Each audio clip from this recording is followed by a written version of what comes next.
जरा आंखें बंद करके 1966 के उस समय में चलिए जहां मोहम्मद रफी साहब के आसपास भी कोई गायक नहीं था। ये वो समय था जब अवार्ड्स अक्सर मेरिट पर दिए जाते थे, लेकिन अंदर ही अंदर पीआर और मार्केटिंग की दीमक इंडस्ट्री में लग चुकी थी। 8 संगीतकार जो थे एस.डी. बर्मन, खयाम, रोशन, मदन मोहन, रवि, ओ.पी. नैयर, शंकर जयकिशन और आर.डी. बर्मन, इन सब की नजर उसे एक चमचमाती फिल्म फेयर ट्रॉफी पर थी। और सबसे खास बात यह थी कि इन 8 महारथियों को अपना सिक्का जमाने के लिए सिर्फ मोहम्मद रफी साहब की जरूरत थी।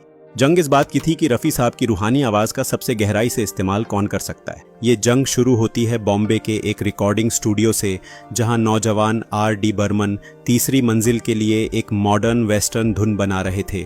रफी साहब माइक पर आए और पूरी ऊर्जा के साथ गा दिया, ओ हसीना जुल्फों वाली जाने जहां, ओ हसीना जुल्फों वाले जाने जहां। और फिर गाया एक जबरदस्त रोमांटिक गीत जो था दीवाना मुझसा नहीं इस अंबर के नीचे। दीवाना मुझसा नहीं इस अंबर के नीचे।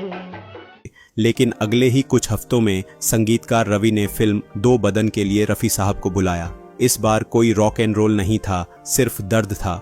रफी साहब ने आंखें बंद की और माइक पर अपना दर्द उड़ेल दिया, रहा गर्दिशों में हरदम मेरे इश्क का सितारा, रहा गर्दिशों में हरदम मेरे। इसके बाद मदन मोहन साहब ने मेरा साया में रफी साहब से गवा लिया, आपके पहलू में आकर रो दिए, आपके पहलू में आकर रो दिए।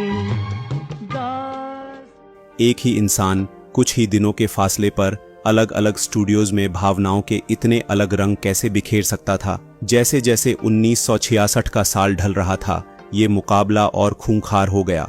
इस जंग का रुख तब पलटा जब मैदान में खुद एस.डी. बर्मन साहब उतरे। उनके पास देवानंद का ड्रीम प्रोजेक्ट था, जो थी फिल्म गाइड। एस.डी. बर्मन ने अपनी पूरी जिंदगी का तजुर्बा इस फिल्म में झोंक दिया। जब रफी साहब ने गाइड के लिए दिन ढल जाए हाय रात ना जाए और क्या से क्या हो गया बेवफा तेरे प्यार में गाया, तो पूरे हिंदुस्तान में जैसे सन्नाटा छा गया। दिन ढल जाए हाय रात न जाए, क्या से क्या हो गया। इंडस्ट्री में तय हो गया कि अब किसी और संगीतकार के लिए कोई गुंजाइश नहीं बची है। लेकिन शंकर जयकिशन की जोड़ी आसानी से हार मानने वालों में से नहीं थी। फिल्म थी सूरज, और उन्होंने रफी साहब के हाथ में एक ऐसा गीत थमा दिया जिसने लोकप्रियता के सारे रिकॉर्ड तोड़ दिए। गाना था बहारों फूल बरसाओ मेरा महबूब आया है। बहारों फूल बरसाओ मेरा महबूब आया है। एक तरफ गाइड का रूहानी और क्लासिक संगीत था, तो दूसरी तरफ सूरज की जबरदस्त मार्केटिंग। शंकर जयकिशन ने हर छोटे बड़े फंक्शन में रफी साहब से बहारों फूल बरसाओ गवाया। इसके बाद आए खयाम साहब, जिन्होंने राजेश खन्ना की पहली फिल्म आखिरी खत में संगीत दिया और रफी साहब से वो बेहतरीन गीत गवाया जो था और कुछ देर ठहर और कुछ देर ना जा। और कुछ देर ठहर और कुछ देर न जा। आखिरी खत कुछ खास नहीं चली, लेकिन इस फिल्म का संगीत सुपरहिट हो गया और फिल्म फेयर की दौड़ में खयाम साहब भी पांव जमाए हुए थे। रोशन साहब भी कहां पीछे रहने वाले थे। उन्होंने फिल्म ममता में रफी साहब को सुमन कल्याणपुर के साथ गवाया रहे न रहे हम जैसा खूबसूरत गीत।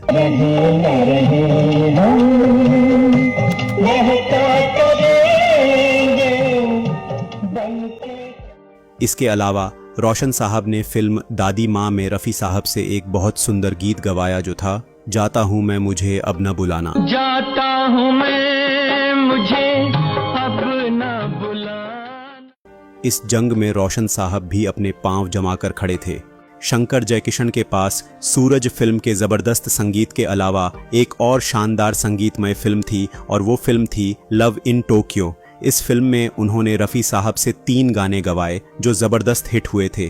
पहला गाना था ओ मेरे शाह ए खूबा, ओ मेरे शाह ए खूबा, ओ मेरी जान जनाना। दूसरा गाना था आजा रे आजरा, आजा रे आजरा। और तीसरा था फिल्म का टाइटल गीत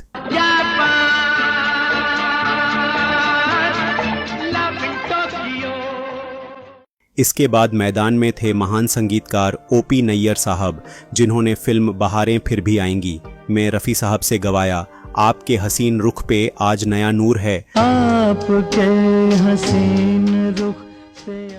और फिल्म ये रात फिर न आएगी में उन्होंने रफ़ी साहब से गवाया आपसे मैंने मेरी जान मोहब्बत की है।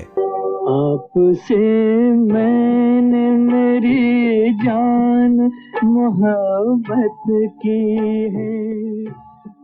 जिस इंसान की आवाज़ के सहारे ये सारे दिग्गज संगीतकार आपस में लड़ रहे थे, जो इस पूरी जंग का केंद्र था, वो इंसान इस पूरी होड़, इस पॉलिटिक्स और इस पीआर की दुनिया से मीलों दूर था। रफ़ी साहब को कोई फ़र्क नहीं पड़ता था कि अवार्ड गाइड को मिलेगा या सूरज को, वो सिर्फ संगीत की इबादत करते थे।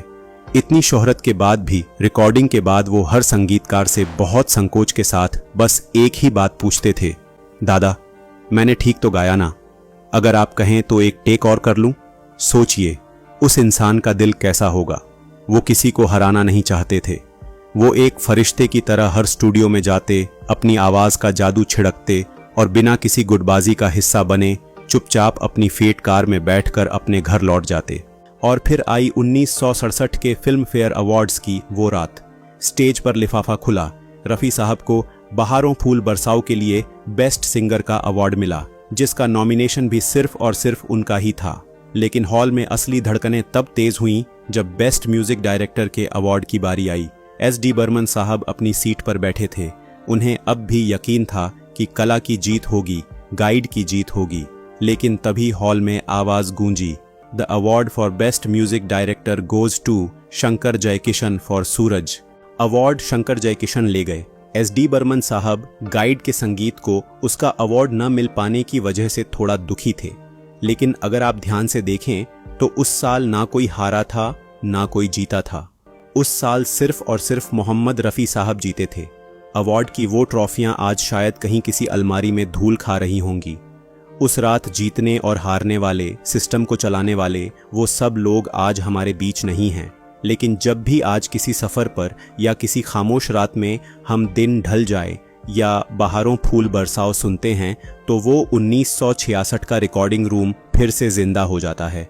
शायद यही वजह थी कि मोहम्मद रफ़ी साहब सिर्फ एक गायक नहीं थे, वो एक ऐसे इंसान थे जो अवार्ड्स, प्रतिस्पर्धा और वक्त की सीमाओं से कभी नहीं बंधे, और शायद इसीलिए आज तक कोई दूसरा रफ़ी पैदा नहीं हो सका। दोस्तों, आपको वीडियो कैसा लगा आप कमेंट करके ज़रूर बताना, और रफ़ी साहब से जुड़ी ऐसी ही वीडियो देखने के लिए इस चैनल को सब्सक्राइब करना न भूलना। मिलते हैं दोस्तों अगली वीडियो में। आप सबको नमस्कार।